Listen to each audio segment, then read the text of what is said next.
बादशाह सी वो बड़ा रहमदिल सी, नरम मिजाज सी, ਉਹਦੀ ਰਿਆਇਆ बड़ी खुशहाल सी, अमन सी, बहुत लोग ਉਹਦੇ ਤੇ राजी सी, किसी किस्म का जुल्म नहीं सी करता, बड़ा रहमदिल बादशाह सी। एक दिन ਉਹਦੇ दिल च ख्याल आया कि मैं अपनी रियाया की खबर तो लवां। अचानक उन्हें ना अपना भेस बदलिया, आम लिबास पहनिया, अपने नौकरां चाकरां नूं नाल लैके वजीरां मशीरां नूं उन्होंने भी लिबास चेंज कर दिते कि पता ना लगे कि बादशाह। आम लोगों की तरह उन्हें लिबास पहनिया ते रियाया विच चले गया। जाके ना फिरदा रहा, एक जगह ते एक बंदा देखा, उन्हें गां रखी है, गां बड़ी प्यारी। उसको पूछा भैया तेरी गां बड़ी सोहनी है? कहता हाँ जी गां बड़ी प्यारी है, ये माशाअल्लाह 3 गावां जिन्ना दुध दिंदी है। कहता इसदी की वजह? कहता इसदी वजह यह आ कि साडे मुल्क का बादशाह जिहड़ा ना बड़ा रहमदिल आ, साडे मुल्क का बादशाह बहुत ही अच्छा आ, वो किसी दे जुल्म नहीं करता, बड़ा नेक आ, उसदी नेकी की वजह तो साडे रिज़कां च बरकतां बहुत आ। ये उस गां वाले ने आख्या। कहता अच्छा बादशाह की रहमदिली की वजह तो तुहाडे रिज़क च बरकत आ? कहता हाँ जी बिल्कुल, ये पक्की गल आ। बादशाह सलामत जिहड़े बड़े नेक आ, उन्होंने ये नहीं सी पता कि बादशाह ही आ जिहड़ा साडे नाल गल्लां करदा पिया। बादशाह के दिल च ना नीयत खराब हो गई। कहता यार आ गां जिहड़ी ना गां बड़ी प्यारी आ, किस तरीके गां जिहड़ी ना इसको हासिल करिए, कोई तरीका लाउने आ, मुल लै लईए या किसी तरीके लैके बंदे भेजांगा, ये गां जिहड़ी ना इसको ये लै लईए। एड्डी प्यारी गां इन्ना दुध दिंदी है। उसकी नीयत खराब हो गई। बादशाह इन्नी गल कह के अपनी नीयत तब्दील करके चला गया, और पासे भी फिरदा रहा, फिर आके वापस चला गया। कुछ दिन होए वो गां जिहड़ी ना दुध घटा गई।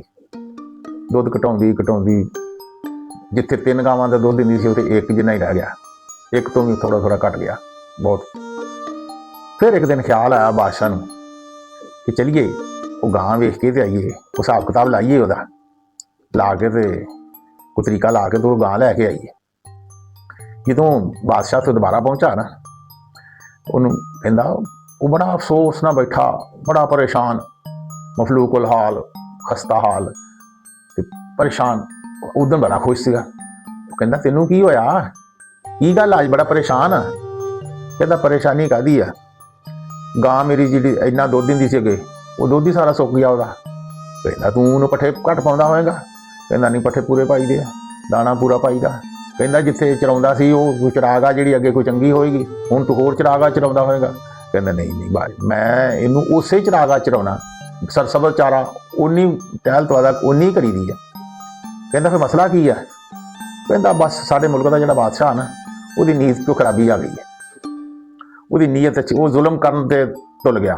अगे वो रहमदिल सीगा, ਉਹਦੇ ਕਹਿੰਦਾ ਤੂੰ ਇਹ ਗੱਲ ਕਿੱਦਾਂ ਕਹਿਣ ਡਿਆ?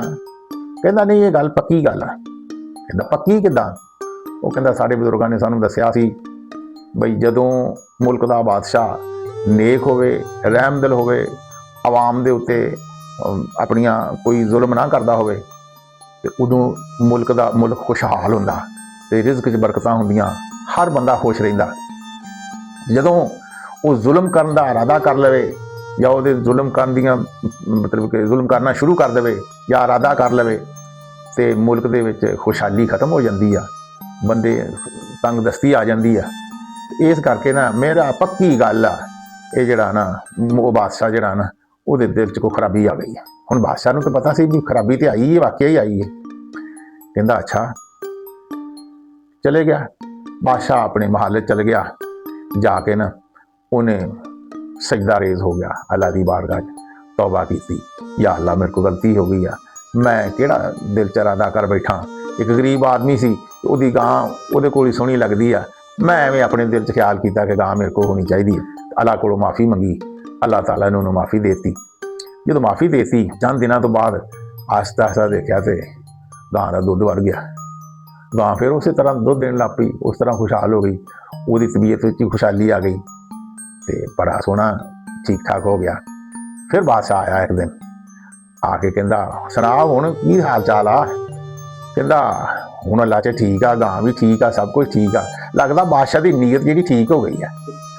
कहंदा मैनूं लगदा कि बादशाह की नीयत जिहड़ी ना हुण ठीक हो गई आ, जिहड़ा कोई जुल्म का कोई इरादा बनाया सी ना किसी करना, किसी दे नाल करन दा, उहने इरादा अपना तरक कर दिता ते साडे ते भी रहमत हो गई, साडे भी रिज़क च बरकतां आ गई।